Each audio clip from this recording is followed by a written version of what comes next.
Baik, assalamualaikum warahmatullahi wabarakatuh. Perkenalkan saya Ima Trindari dari Prodi S1 Sistem Informasi, Fakultas Sains dan Teknologi Universitas Airlangga. Pada video kali ini, saya akan melakukan wawancara kepada seorang pemimpin untuk memenuhi tugas proyek UTS mata kuliah Kepemimpinan dan Manajemen Organisasi. Narasumber yang akan berbagi pengalamannya ini adalah Mas Randi Kristianto Dwi Putra, selaku Kepala Toko Alfamidi di daerah Tangerang pada tahun 2018. Halo Mas Randi, selamat malam. Bagaimana kabarnya? Iya, selamat malam. Alhamdulillah baik. Alhamdulillah, semoga Mas Randi selalu dalam keadaan sehat. Jadi pada wawancara malam ini, saya akan memberikan beberapa pertanyaan yang nantinya dapat Mas Randi jawab sebagai seorang pemimpin. Baik Mas Randi. Nah mungkin sebelum kita memulai wawancara kali ini, boleh sedikit Mas Randi ceritakan mengenai latar belakang Mas Randi dan juga perusahaan yang menjadi tempat Mas Randi ini bekerja. Silakan Mas. Iya, baik. Ya, perkenalkan saya Randi Kristianto Dwi Putra. Saya lulusan UNER juga ya, Mbak. Jadi dulu saya kuliah di Perikanan, Fakultas Perikanan dan Kelautan, angkatan 2012. Saya lulus 2016, baru diterima kerja di perusahaan saya yang sekarang ini di Alfamidi tahun 2017. Jadi saya saat ini bekerja di PT Midi Utama Indonesia ya. Itu tokonya adalah Alfamidi, nama tokonya. Itu masih anak perusahaan ya, atau bisa dibilang sister company dari PT Alfamart, SAT. Jadi memang pemegang saham utamanya masih di PT SAT sendiri. Jadi Alfamidi ini sudah memiliki 11 cabang saat ini di seluruh Indonesia ya, dari Sumatera hingga ke Papua sudah ada tokonya. Jumlah tokonya juga sudah di sekitar 2000-an saat ini. Sejauh ini cukup pesat ya perkembangan dari Alfamidi ini. Mungkin di awal itu dulu, ada yang mau ditanyakan lagi, silakan. Baik, kalau begitu mungkin kita bisa masuk ke pertanyaan pertama ya, Mas. Jadi untuk pertanyaan pertama sendiri, bagaimana sih pengalaman Mas Randi sehingga berhasil menjadi seorang pemimpin, yaitu pernah menjabat sebagai kepala toko di salah satu Alfamidi di daerah Tangerang. Mungkin bisa diceritakan pengalamannya, Mas Randi? Jadi saya itu memulai karir saya sebagai manajemen trainee di Alfamidi ini. Jadi untuk manajemen trainee itu berawal dari bawah ya, program trainee yang tujuannya memang untuk menjadikan seorang pimpinan perusahaan gitu ya, di bagian manajerial perusahaan. Nah, jadi saya memang mengawali itu dari bawah sekali, di toko itu sebagai pramuniaga ya, kru toko. Kalau mbaknya tahu ya, yang display barang, yang melayani konsumen gitu ya. Pernah juga jadi kasir. Setelah itu juga secara bertahap dilakukan evaluasi juga. Setelah itu naik menjadi merchandising ya, sebutannya itu grade tengah di toko itu. Kemudian setelah itu jadi wakil kepala toko, hingga akhirnya jadi kepala toko waktu itu. Jadi memang mulai dari bawah sekali ya, Mas ya? Dari Ya, awal betul. sehingga pada akhirnya bisa naik jabatan gitu. Berarti ini untuk naik Ya. jabatannya apakah bentuk evaluasinya tuh berupa tes-tes gitu, Mas, atau bagaimana? Iya, betul. Jadi di program trainee ini memang kita itu diberi proyek ya di tiap satu fase gitu. Saat pramuniaga ada proyeknya, saat merchandising ada proyeknya, saat wakil kepala toko ada proyeknya. Jadi dievaluasi itu kita bertemu dengan pimpinan perusahaan ya, general manager dari divisi terkait, divisi operation seperti itu, dan juga HRD ya. Kita dievaluasi, jika kita masih dianggap layak, kita akan melanjutkan ke fase berikutnya. Seperti itu. Lalu ketika Mas Randi sampai di titik menjadi seorang kepala toko nih, lalu pastinya kan Mas Randi itu punya cara-cara untuk mensosialisasikan tujuan dari toko Alfamidi yang Mas Randi pimpin itu ke semua staff-staff yang ada di sana. Nah, itu bagaimana cara Mas mensosialisasikannya? Ya, jadi sebagai kepala toko, kita itu kan mendapat instruksi dari atasan, dari area koordinator dan area manajer ya. Itu tiap minggu itu kita dapat meeting begitu, diagendakan untuk meeting kepala toko. Jadi setelah kita dapat tujuan bulanan dari koordinator itu, kita akan sampaikan lagi ke tim di toko. Jadi kita harus sering-sering melakukan briefing di tim toko. Kalau di tim toko itu kan ada shift-shiftan ya Ya. kerjanya. Jadi kita ingatkan pejabat toko itu, wakil kepala toko merchandising di toko, untuk terus menyampaikan tujuan kita itu apa gitu. Jadi tujuan bulan ini kita targetnya berapa, untuk achievement-nya minimal harus dapat berapa begitu. Jadi sebisa mungkin kita di pejabat tokonya itu yang paham lebih dulu. Di saya akan adakan meeting setelah ada meeting koordinator itu, meeting di pejabat toko sendiri. Nah, yang itu yang harus disampaikan ke tim-tim toko tuh. Tiap kali awal shift harus ada briefing. Seperti itu. Namun pada pelaksanaannya sendiri, Mas, apakah juga ada kendala gitu terkait sama tim-tim yang di sana? Apakah benar-benar bisa memahami ataupun mungkin kayak semuanya berjalan lancar gitu? Kalau kendala pasti ada ya. Kita kan berhadapan dengan banyak karakter Ya. manusia ya, macam-macam karakter. Ada yang memang mereka bekerja ya cuma asal kerja aja, ada yang memang bekerja tujuannya itu benar-benar baik untuk perusahaan, mereka ingin memajukan perusahaan dan lain-lain. Nah, itu sih ya tugas kita sebagai pemimpin yang harus mengerti karakter masing-masing tim kita. Jadi jika ada teman-teman yang misalnya terlihat kurang motivasi gitu ya, ya itu tugas kita, bagaimana kita bisa menyemangati mereka, kita memberikan tujuan arahan yang jelas kepada mereka. Kita sesuaikan masing-masing pribadi tim kita sih pendekatannya. Kalau gitu mungkin bisa diberikan contoh, Mas, bentuk motivasinya tuh gimana? Ke beberapa orang-orang tersebut yang mungkin menurut Mas memang agak sedikit susah untuk punya motivasi memajukan perusahaan. Ya, kalau di Alfamidi itu tiap toko itu punya mes ya. Mes itu tempat tinggal untuk karyawan, untuk yang laki-laki sih, untuk laki-laki. Jadi di situ sebenarnya kita juga akan lebih mempererat hubungan kita dengan tim ya. Jadi di situ kita akan lebih dekat dengan mereka. Disitulah kita coba gali-gali sih, apa sih kehidupan mereka di luar kerjaan misalnya. Nah di situ kan kita bisa jadi lebih akrab ke mereka, begitu ya. Kita coba hubungkan lah dengan apa yang ada di perusahaan ini, tujuan perusahaan ini apa, dicocokkan dengan apa yang mereka suka. Itu saya rasa akan mendekatkan kita dengan mereka, dan mereka pun akan akhirnya ya merasa lebih lebih gimana ya, lebih merasa kita jadi temannya mereka gitu. Mereka lebih akan mempercayai kita sebagai pemimpin. Berarti lebih ke pendekatan secara kekeluargaan dulu nih ya, Mas, ya? Iya, betul. Oke. Nah, selain untuk memotivasi tim-timnya Mas sendiri, sebagai pemimpin juga kan Mas perlu melakukan yang namanya controlling nih. Nah, cara Mas melakukan controlling terhadap pekerjaan dari tim-tim Mas tuh gimana?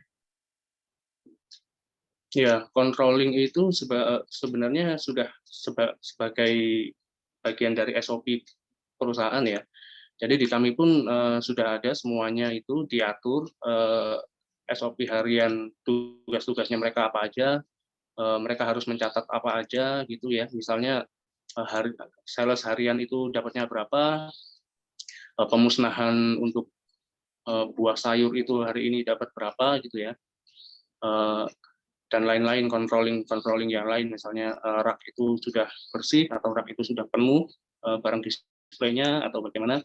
Nah itu akan dievaluasi di hari berikutnya saat briefing, Mbak. Jadi apa-apa yang kita kan sebagai kepala toko pasti cek dulu ya, kemarin itu kita capai sales berapa misalnya, terus apakah capai target, lalu controlling yang lain apakah sudah sesuai gitu. Ya, kita akan sampaikan di keesokan harinya untuk briefing di awal. Jadi kemarin-kemarin apa aja kendala-kendalanya, ya sebisa mungkin di hari ini kita harus selesaikan begitu ya. Harus selesaikan, kita harus perbaiki. Kalau misalnya nih Mas ya, pada hari ini itu tidak sesuai dengan target yang ingin dicapai, terus bagaimana kalau seperti itu sebagai kepala toko? Ya, sebenarnya untuk kita itu kan dapat target itu per bulan ya. Jadi sebisa mungkin itu memang ya yang namanya toko itu kan nggak setiap hari pasti rame. Misalkan Iya, kita bicara mengenai target sales. Target sales misalkan katakanlah 1 bulan itu dapat gampangnya 100 juta begitu ya. Contoh.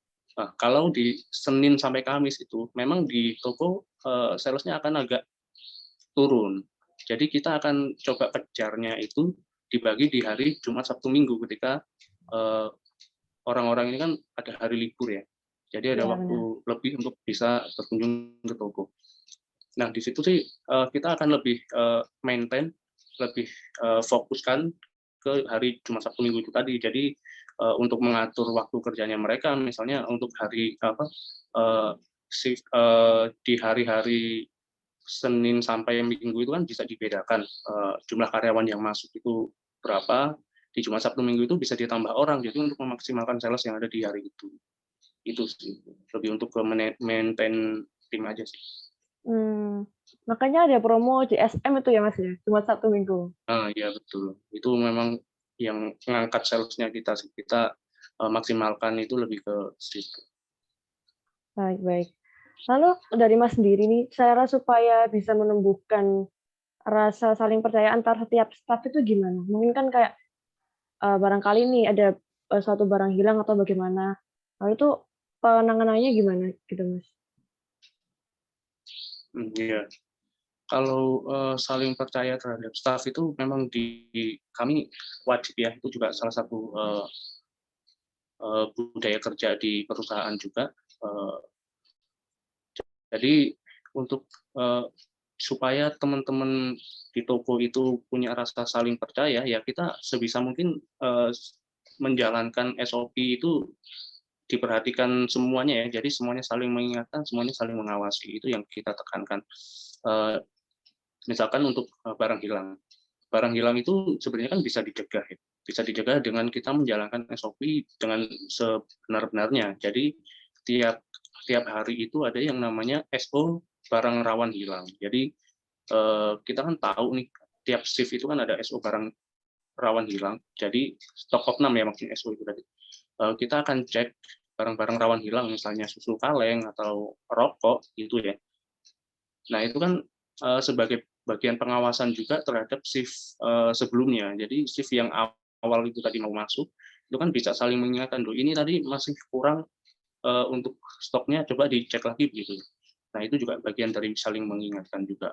Nah, untuk supaya lebih mempererat saling kepercayaan itu kalau saya dulu ya kita coba lebih lebih lebih memberikan ini ya pengalaman-pengalaman sebagai keluarga gitu ya. Sesekali kita coba adakan makan bareng gitu, terus kita main bareng, itu juga eh, beberapa kali kita lakukan untuk meningkatkan saling kepercayaan itu tadi. Oke. Lebih ke bonding juga gitu, Mas, ya, mempererat kekeluargaan di timnya Mas sendiri. Terus kalau misalnya nih, Mas, dari kasus barang hilang itu tadi itu, apakah nanti, dari atasannya Mas, itu bakal menerapkan penalti gitu untuk, toko yang Mas pimpin atau bagaimana? Untuk barang hilang ya tadi. Iya. Iya, kalau barang hilang itu sebenarnya di kami ada bukan standar ya, target. Jadi memang ada batas toleransi barang hilang itu berapa persen dari total sales gitu ya. Nah, jika ternyata memang di atas itu ya itu jadi bukan toko. Jadi kan memang kita diwajibkan untuk selalu barang hilang itu tadi di bawah ya, sebenarnya di bawah dari target tadi, supaya ya kita tidak mengganti barang yang hilang itu tadi, ya itu kan jadi beban kita sendiri akhirnya. apabila ternyata case barang hilang tadi diakibatkan oleh ketidakjujuran dari karyawan kita sendiri, ya satu tim di toko itu menanggung akibatnya. Makanya jadi kita sebisa mungkin untuk penyebab barang hilang itu ya bukan dari karyawan sendiri. Jangan sampai sih seperti itu. Oke. Berarti sejauh dari Mas mulai menjadi manajer trainee itu sampai akhirnya menjabat sebagai kepala toko tuh sudah banyak sekali pengalaman terkait itu, Mas? Misalnya kasus barang hilang kayak gitu? Iya, jadi waktu saya masuk ke kepala toko itu ya, dari wakil kepala toko menuju kepala toko itu, saya ditempatkan di toko yang statusnya itu adalah toko dengan barang hilang terbesar satu cabang, Mbak. Jadi memang di waktu itu saya ya ambil proyeknya karena itu adalah problem terbesar di toko ya. Ya saya ambil proyeknya adalah mengatasi barang hilang itu tadi, dan ternyata ketika saya cek, saya kulik-kulik segala macam penyebabnya, yang menjadi kendala di toko tersebut adalah administrasi.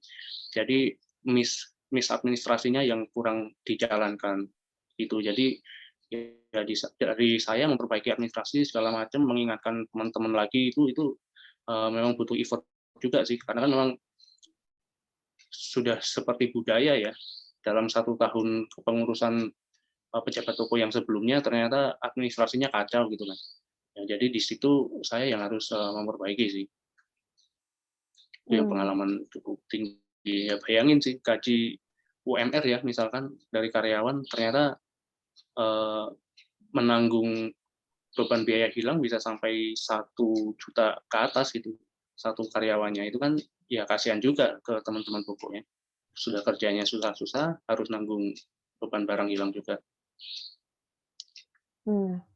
Berarti kalau misalnya, kasus barang hilang itu bukan dari kesalahan karyawan itu masih bisa tolerir gitu ya, Mas, ya?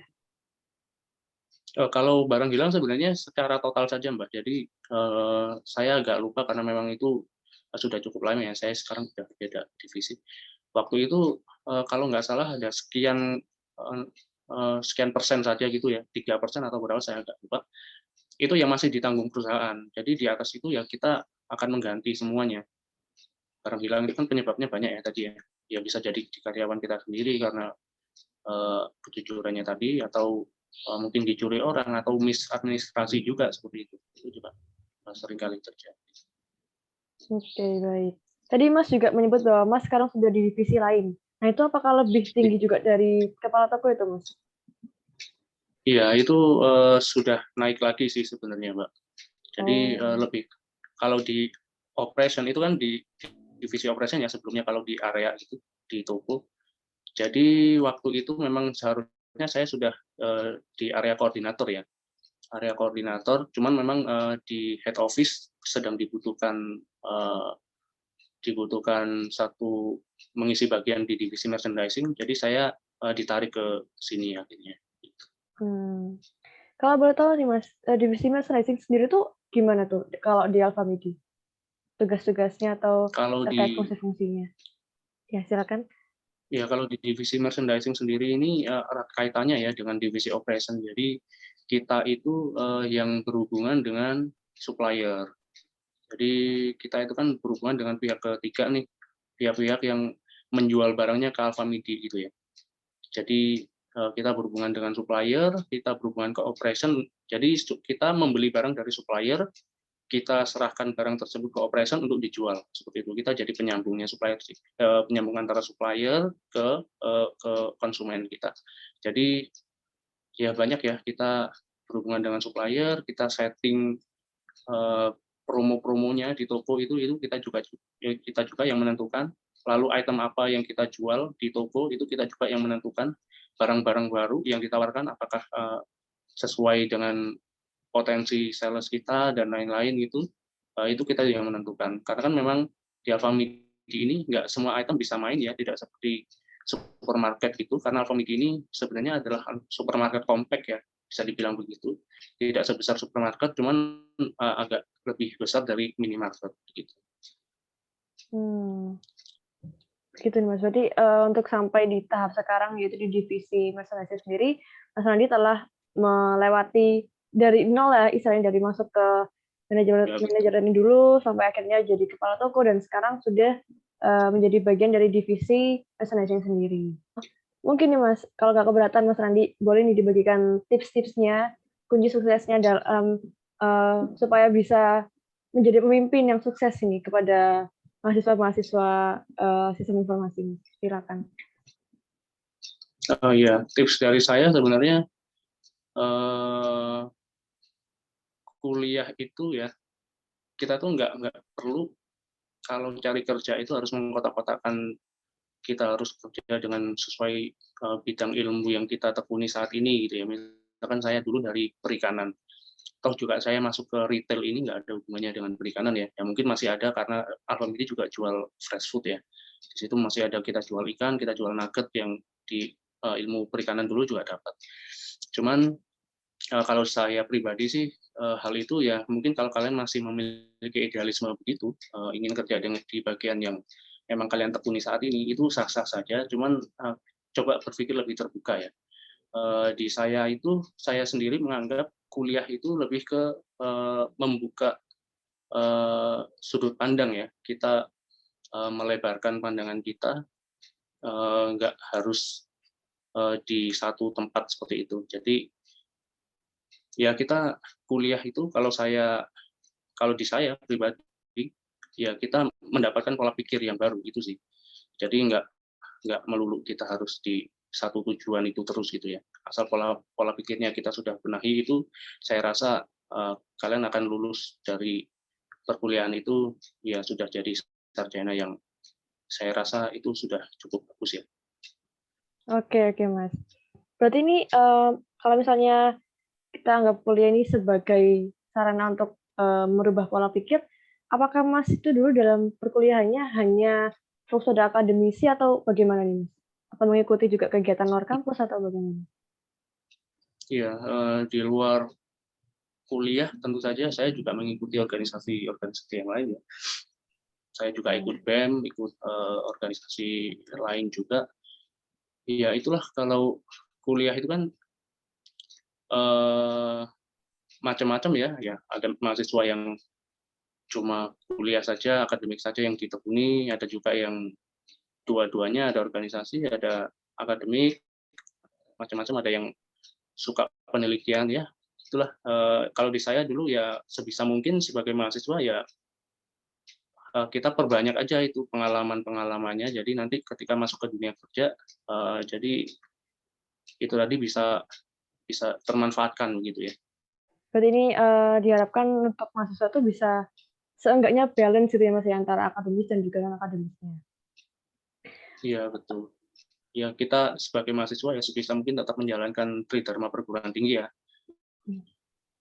Ya akademiknya tadi di perkuliahan, kemudian di, eee, pengabdian masyarakatnya jangan lupa, lalu di penelitian sudah pasti gitu ya.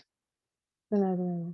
Baik, banyak sekali nih ya, tips-tips dan juga saran-saran dari Mas Randi ini tadi, dan juga penjelasan Mas Randi tadi mengenai pengalaman-pengalamannya tuh, bisa diambil banyak sekali hikmah, yaitu kayak misalnya kita harus berani untuk mulai dari nol, tanpa mungkin merasa gengsi atau apa, nggak apa-apa misalnya beda dari jurusan kuliah kita juga, dan menurut saya itu benar-benar, suatu bentuk sharing, yang sangat-sangat bermanfaat untuk saya sendiri dan juga mungkin, untuk teman-teman yang nantinya akan menonton video ini. Terima kasih banyak ya Mas Randi atas sharing-sharing-nya mengenai, kiat-kiat menjadi pemimpin yang sukses. Kalau begitu mungkin cukup sekian, wawancara yang saya lakukan, saya mohon maaf apabila ada kesalahan dalam, pengucapan saya dan juga pertanyaan-pertanyaan saya. Terima kasih telah meluangkan waktunya, wassalamualaikum warahmatullahi wabarakatuh. Selamat malam Mas Randi. Terima kasih. Baik, sekian wawancara proyek UTS mata kuliah Kepemimpinan dan Manajemen Organisasi. Saya akhiri, terima kasih, selamat malam. Wassalamualaikum warahmatullahi wabarakatuh.